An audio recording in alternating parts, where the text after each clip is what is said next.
এই রাজবংশ লোক কর্মী আলোচনা আমি গতকাল পার্লামেন্ট হয়ে গেল, বন্ধ হয়ে গেল।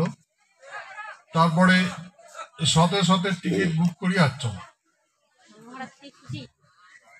আমার এরা প্রেসিডেন্ট সেক্রেটারি আসবেন, এসে গাড়ি নিয়ে দিল্লি থেকে আসবে।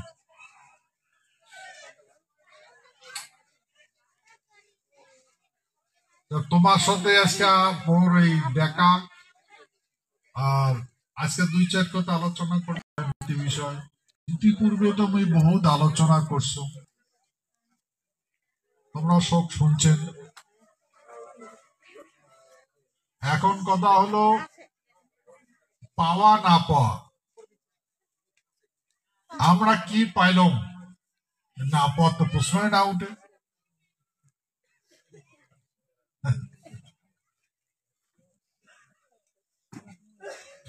পাওয়ার ভিতরে তোমরা বহুত কিছু পাচ্ছ, যেটা পাচ্ছি আমরা কোন জগৎ এমন পাই নাই। এই কলি জগৎ কি পাচ্ছি? লাঞ্ছনা, বঞ্চনা। আমার তো মাটি হারাই নেই, এই কলি জগৎ মাটি হারাছে। তাহলে ভাই আর কি হারাইলো? মান সম্মান,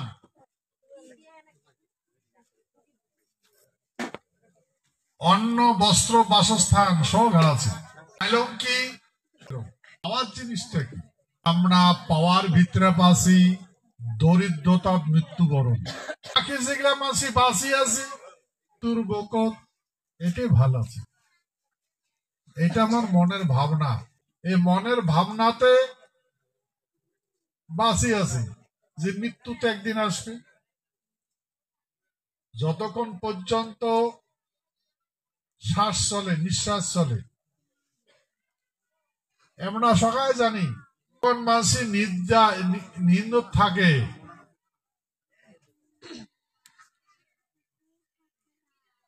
ঘুম যদি ভাঙে,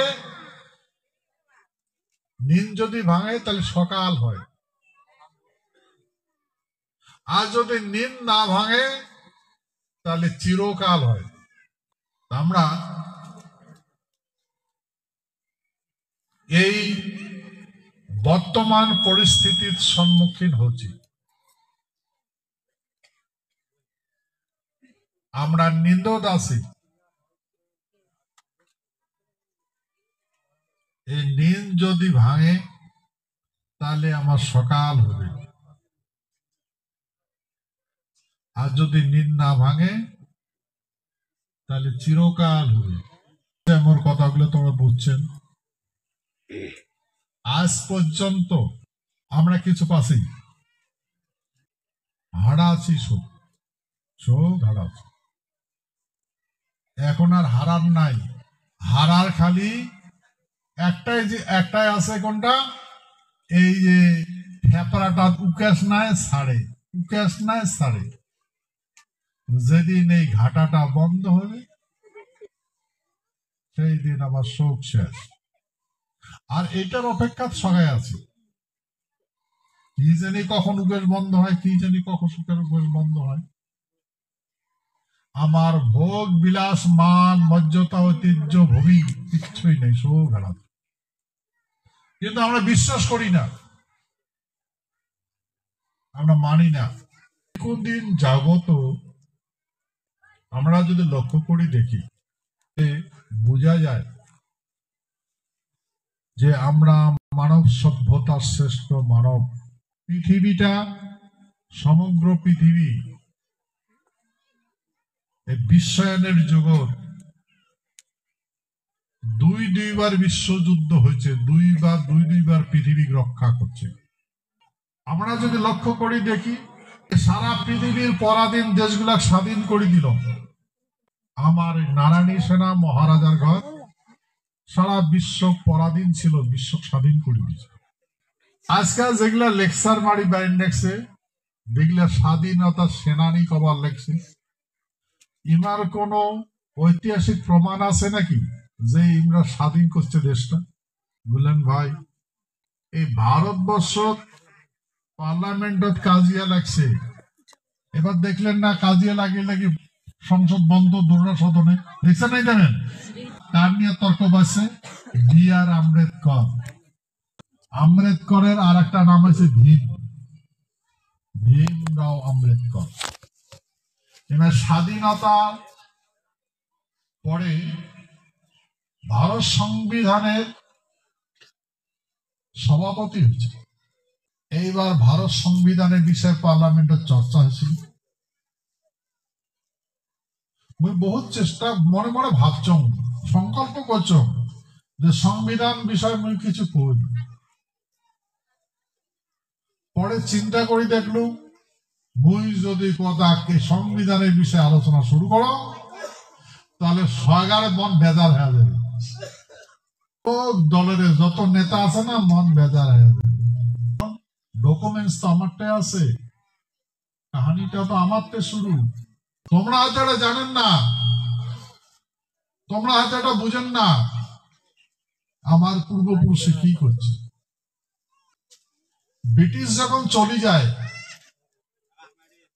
স্বাধীনতার পরে, এখানে এই ভারতবর্ষের সমস্ত যতগুলো ব্রিটিশের রাজা দেশ আসলো, 24 ঘন্টা ব্রিটিশের দেশ শাসন করছিল, সবগুলার দায়িত্ব, ডিফেন্সের দায়িত্ব, অ্যাডমিনিস্ট্রেটিভ দায়িত্ব মহারাজা জগদেবেন্দ্র নারায়ণ।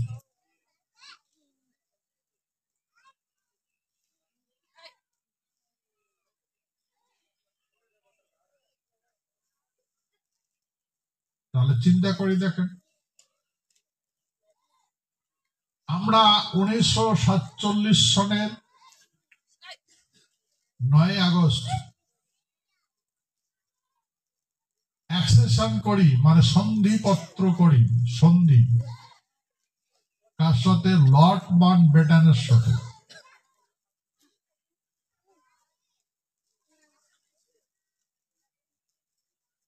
এই ব্রিটিশের রানী যে আসলো, ওরা আমার ভগবান গুলি করছে, আমার জগদেবেন্দ্র নারায়ণ ভগবান করছে। ব্রিটিশ রানী আসলো না, এলিজাবেথ,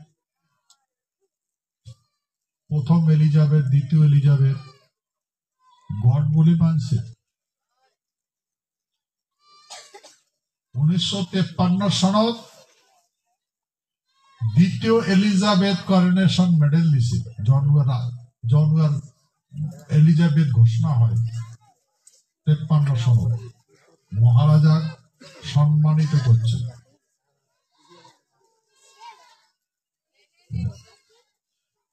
যে ভারতবর্ষের ভবিষ্যৎ আমার হাতত আসলো,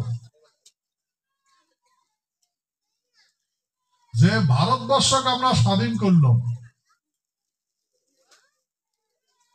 যে ভারতবর্ষের সার্বভৌমত্ব গঠন করার জন্য 562টা দেশীয় রাজা আসলো, আমার মহারাজায় একটি করছে।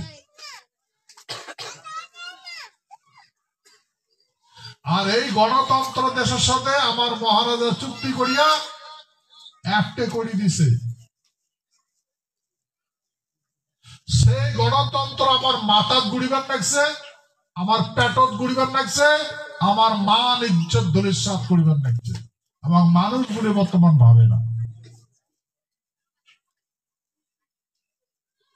আমার মানুষ বলে ভাবে না। আমরা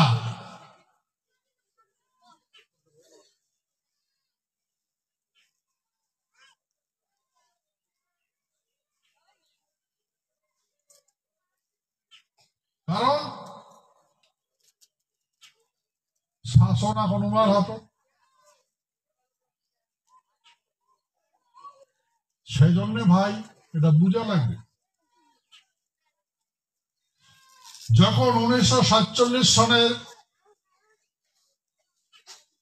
9 আগস্ট আমার মহারাজা সাইন করে, তখন লর্ড মাউন্টব্যাটেনে কয়, আমার মহারাজা অনুরোধ করছে যে মহারাজা হে মহামহিম মহারাজা জগদেবেন্দ্র নারায়ণ বাহাদুর, আমরা এই ডোমিনিয়ন যে রাষ্ট্রটা গঠন করবে জবরদস্তি, এই ডোমিনিয়ন রাষ্ট্রটা শাসন হবে ব্রিটিশ প্রাদেশিক শাসন আইন 1935 দিয়া। 1935 সনে যেটা ব্রিটিশের আইন আছে, ব্রিটিশ আইন বানাইছে, সংবিধান বানাইছে ব্রিটিশ পার্লামেন্ট, ওই আইনটা দিয়া দেশটা স্বাধীন করিয়া ওই আইনটা দিয়ে শাসন করবে।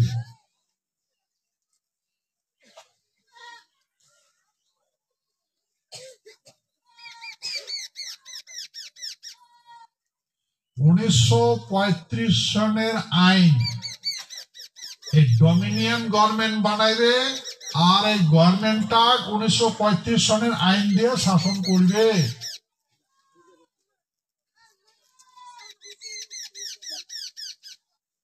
ভাই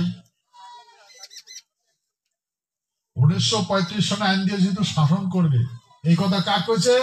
মহারাজা জগদীবেন্দ্র নারায়ণ ভূপ বাহাদুর।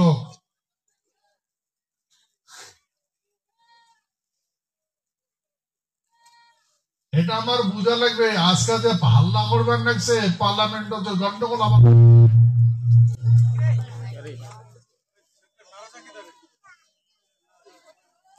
চিল্লাচিল্লি করবার লাগছে। লর্ড মাউন্ট ব্যাটেনের হাতত ভারতের শাসন ব্যবস্থাপনা, ভারতের সংবিধান বানাবে ডোমিনিয়ন গভর্নমেন্ট। তো সংবিধান সভার চেয়ারম্যানটা কায় বানাইছে? ব্রিটিশে বানাইছে। আর এই আম্বেদকর, বিআর আর আম্বেদকর যে পড়াশোনা কাজ শিখেছে জানেন? আমার মহারাজ জগদীবেন্দ্র নারায়ণ আজু, মহারাজা জগদীবেন্দ্র নারায়ণের মার নাম হয়েছে ইন্দিরা দেবী, আর ইন্দিরা দেবী হয়েছে গুজরাটের গায়কর রাজ ফ্যামিলি রাজকুমারী। এই মহারাজা জগদীবেন্দ্র নারায়ণের মাও, জগদীবেন্দ্র নারায়ণের মার না বাপে শিখেছে পড়াশোনা। বিআর আর আম্বেদকর বিদেশে পড়াশোনা করে পাঠাইছিল।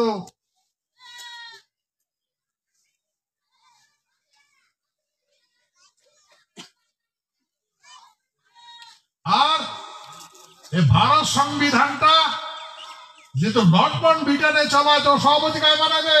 সে ব্রিটিশের রুল মতে, ব্রিটিশের গাইডলাইন মতে ভারতের সংবিধানটা হয়েছে।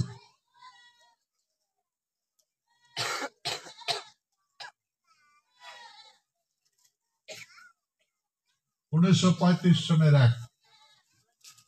বুঝলে, এইগুলাকে এখন কাটছাট করা শুরু করে দিয়েছে, স্বাদের নাকছে, পরিবর্তন করিবার নাকছে। তারপরে কাজিয়া বিপক্ষ খায় বাবা সাহেব আম্বেদকরের জয়, শাসকও কয় বাবা সাহেব আম্বেদকরের জয়। আরে ভাই, এত জয় জয় যদি করেন, আম্বেদকরের ফাউন্ডেশনটা কায় বানাইছে? বানাইছে কায়? শিক্ষিত কায় করছে? শিক্ষিত ক্ষত্রিয় করছে আমার মহারাজা জগদীবেন্দ্র নারায়ণ আজু, গায়কর রাজ ফ্যামিলি, গায়করের রাজা।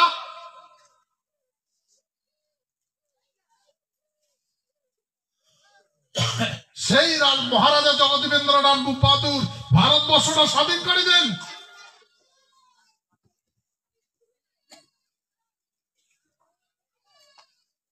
ভারতবর্ষটা স্বাধীন করে দিল। দ্বিতীয় বিশ্বযুদ্ধ যুদ্ধ করে জিতেছি আমরা, যুদ্ধ করিয়া জাপান জার্মানি পরাজিত করছি। ভারতবর্ষ স্বাধীনটা এমনি আসে নাই,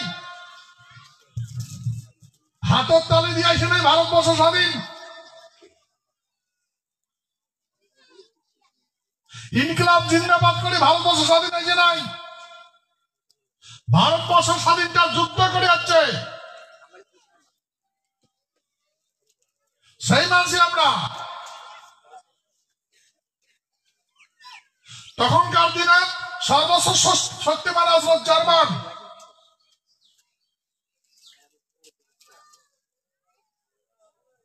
আর সেকেন্ড পজিশনে আছে জাপান। আমেরিকা রাশিয়াটা তো খবরে নেই এগুলা।